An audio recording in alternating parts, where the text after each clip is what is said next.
اور جو غریب عوام تھے ان لوگوں نے اس سے بڑا انجوائے کیا، اور ہر ایک آدمی جو ہے وہ گاڑی خرید سکتا تھا، اور پیٹرول ریٹ کم ہونے کی وجہ سے، گیس کی ریٹ کم ہونے کی وجہ سے انہوں نے انجوائے کیا اور وہ اپنا سسٹم چلا سکتے تھے۔ اور اسی طرح جتنی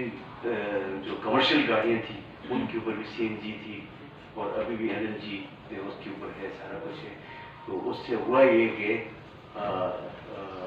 آہستہ آہستہ گورنمنٹ نے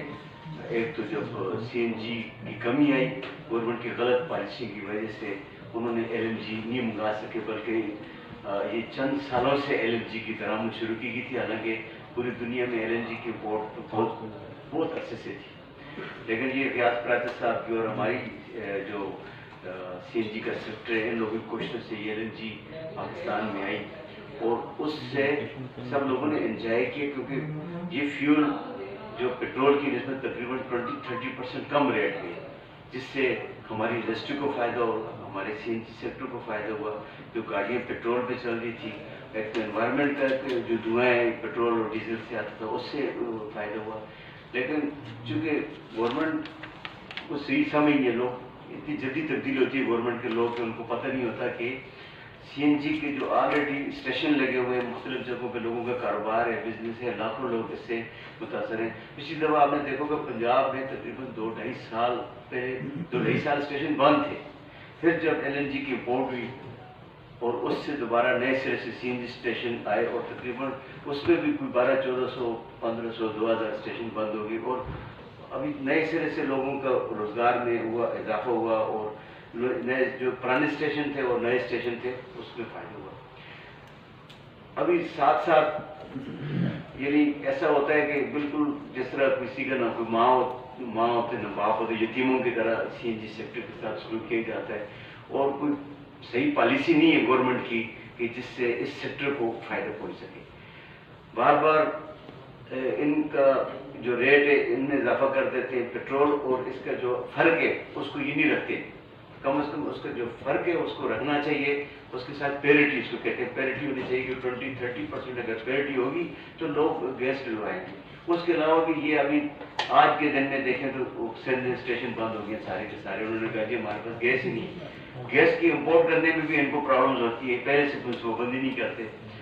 ابھی جس طریقے سے انہوں نے ابھی ٹیکس لگا دیا، پہلے 5% انہوں نے لگایا، کیونکہ جب شروع میں جب ایل این جی کا انہوں نے کمپیریٹو اسٹیٹمنٹ کمپیریٹو بنایا پیٹرول کے ساتھ کہ باہر سے اگر جب ایل این جی منگائیں گے تو پیٹرول کا اور اس کا ڈفرینس کتنا ہونا چاہیے، تو انہوں نے کہا کہ 5% زیادہ اگر ٹیکس لگائیں گے تو یہ فائدہ مند نہیں ہوگی۔ یہ بات ان لوگوں نے کی اور طے ہوا، اور اس پہ اور ٹیکس بھی نہیں لگے تھے، تب جا کے ایل این جی چلی۔ ابھی فوری طور پر اس بجٹ پہ انہوں نے 12% کا اضافہ کر دیا، جس کی کچھ بھی نہیں بنتی، اور جو 450 ارب روپے کی جو پہلے سے انویسٹمنٹ سی این جی سیکٹر میں ہوئی تھی، اس میں سے آلریڈی 100 ارب تو ڈوب گئے، پہلے سے لوگ جو ہے وہ چلے گئے، انہوں نے اسٹیشن چھوڑ دیے اور بعد میں خواستہ وہ چلے گئے۔ ابھی جو مزید جو ٹیکسز کی برمار ہے اور جو سسٹم جو ہے وہ دن بدن خراب تر کرتے جا رہے ہیں، اس سے سی این جی انڈسٹری ہے یہ بالکل تباہی کے دھانے پہ پہنچ گئی ہے۔ اور مجھے نہیں لگتا کہ اگر یہ 12% جو انہوں نے لگایا ہے ٹیکس، اس سے کوئی بچت کی ہمیں آگے چانسز ہوں گے، اور یہ اسٹیشن جتنے سارے کے سارے بند ہو جائیں گے، کہ سی این جی کا کاروبار ختم ہو جائے گا، لاکھوں لوگ اس سے بے روزگار ہو جائیں گے، اور جو لوگ اس سے فائدہ اٹھا رہے ہیں، یعنی جو سی این جی سیکٹر سے، یعنی مقصد کیا ہے، سی این جی سیکٹر میں ایک سستا فیول ہے، سستے فیول سے غریب آدمی کو فائدہ ہو رہا ہے کہ یار وہ اگر پیٹرول اگر 10 روپے کا ہے تو یہ آپ کو 6 روپے میں ملے گا، 7 روپے میں ملے گا، تو آپ کا جو رکشے والا ہے یا جو آپ کا ٹیکسی والا ہے یا جو آپ کے یعنی کرائے کم ہو گئے، یا ایک غریب متوسط طبقہ ہے جس کے پاس چھوٹی سی گاڑی ہے، اس میں چلو وہ اپنے پیٹرول ایل این جی یا سی این جی لگا کے وہ اپنا بہتر بجٹ بنا سکتا ہے، یعنی اس بجٹ کے تحت چل سکتا ہے۔ تو اب وہ اس سے وہ نوالا بھی چھینا جا رہا ہے، یعنی ہر طریقے سے یعنی ہوتا ہی ہے کہ جو سسٹم بنانے والے لوگ ہیں وہ یہ نہیں سمجھتے، سوچتے کہ یار یہ جو غریب آدمی کو ہم نے اگر تھوڑی سی تنخواہ میں اضافہ تو کر دیا، لیکن ادھر جو ٹیکسز کا بوجھ ہے وہ بھی تو ان میں پڑ رہا ہے، اگر آپ کی چیزیں مہنگی ہو جائیں گی ساری کی ساری تو وہ کس طریقے سے سروائیو کرے گا، تو بندہ تو سروائیو کرنا بھی مشکل ہو گیا ہے۔ اس لیے مربوط پالیسی کی ضرورت ہے کہ جس طرح ایل این جی کی رپورٹ ہے پرائیویٹ سیکٹر میں دینی چاہیے، اس طرح CNG لوکل جو گیس ہے اس کی تقسیم کو بہتر کرنا چاہیے. باقی جو چیزیں انحصار ہے جو ہے ان کا پوری دنیا میں ہم نے دیکھا کہ ان کا تقریباً میں کینیڈا گیا اور ادھر گیا تو وہ سارے کا سارا ان کا سسٹم بجلی پہ چلتا ہے, روٹی بھی بجلی پہ پکتی ہے. ان کے پاس وافر مقدار میں چیزیں موجود ہیں لیکن اس پہ کوئی مربوط طریقے سے پالیسی نہیں بن رہی, جس کی وجہ سے یہ سب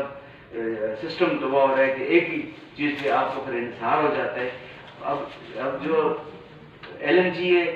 یا نیچرل گیس ہے, نیچرل گیس جو پاکستان کی قدرتی پیداوار ہے جو پاکستان کی زمینوں سے نکلتی ہے یعنی پائپ, اور ایک LNG جو باہر سے امپورٹ کرتے ہیں,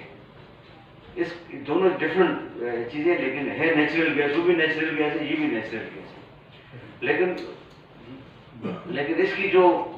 اس کی جو پالیسی گورنمنٹ بنا رہی ہے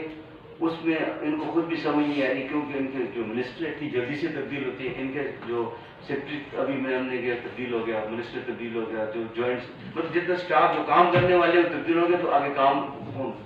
کرے. اس لیے میرے جو آپ ہمارے بھائی بیٹھے ہوئے ہیں اور سارے کے سارے اس